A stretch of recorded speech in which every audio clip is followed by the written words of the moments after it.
Canada can thrive in a new system, but to do so, we must be ambitious. We must work at speed and scale to find new partners, to diversify our trade and attract unprecedented levels of investment in our country. And we must be pragmatic. That means we have to understand the differences between Canada and other countries, and then focus our efforts to work together where we're aligned.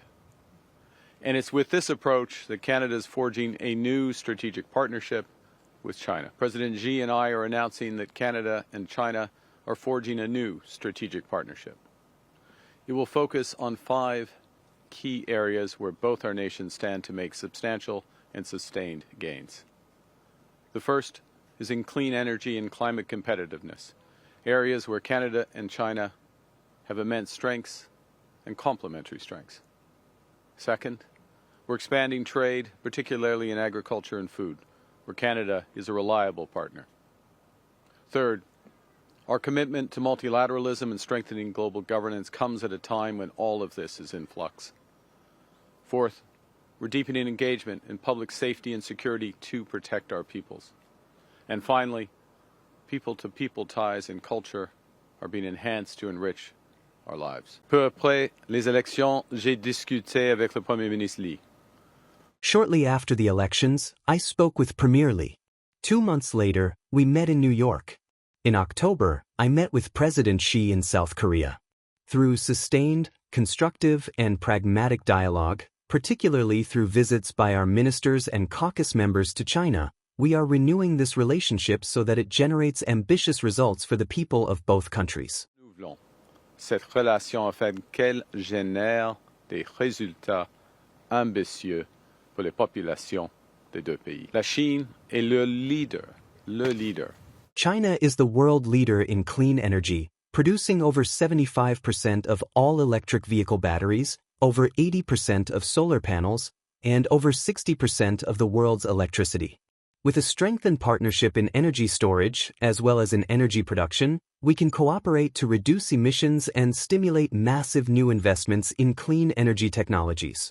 Dans ce qui a trait à la production, nous pourrons coopérer pour réduire les émissions et stimuler de nouveaux investissements massifs dans les technologies et l'énergie propre. Au cours des semaines et des mois qui viennent, in the coming weeks and months, we will launch a new ministerial dialogue to accelerate the implementation of our commitments regarding clean and conventional energy. Et conventionnel. Le Canada a un but ambitieux d'augmenter nos exports. Canada has an ambitious goal of increasing our exports to China by 50% by 2030. Supported by a new trade roadmap, we will also expand Canadian investment in China in areas such as services, energy, space art, agriculture, and cutting-edge manufacturing. L'agriculture et la fabrication de pointe. Nous partageons plusieurs objectifs en ce qui a trait. We share several environmental objectives. Canada and China's leadership has allowed for the successful creation of a global framework for global economic biodiversity at COP15 in Montreal. That's why the third pillar of our strategic partnership has a renewed commitment to global governance. Furthermore, by collaborating, Canada and China can focus on the many areas of common interest, from climate competitiveness and finance to macroeconomic stability and multilateralism. Peuvent se concentrer sur les nombreux domaines d'intérêt commun, allant de la compétitivité climatique et des finances à la stabilité macroéconomique et au multilatéralisme. Parce que le système mondial a été chamboulé. The global system has been turned upside down. Canada must forge a new path by navigating the world as it is, not as we would like it to be.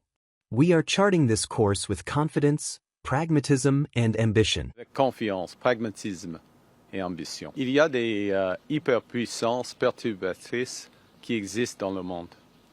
There are disruptive superpowers in the world. More than one. And that's the way the world is.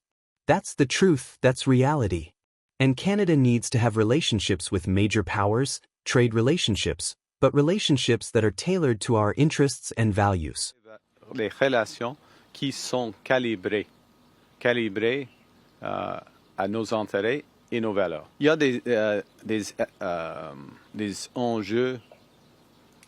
There are issues at stake for cooperation between Canada and China. There are challenges, but they are also clear.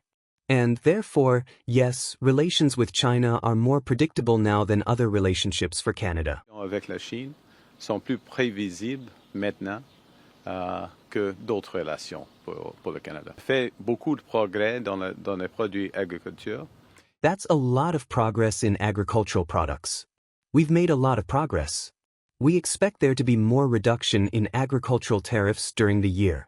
Pendant qu'il y ait plus de réduction des tarifs agriculture pendant l'année. Okay? Alors, for a small part of the Canadian market, we have a commitment. We expect a commitment to investment in Canada from the true leaders of the new industry. So, this is an agreement that will create the future for our industry. Engagement d'investissement au Canada, des dirigeants, des vrais dirigeants de nouvelle industrie.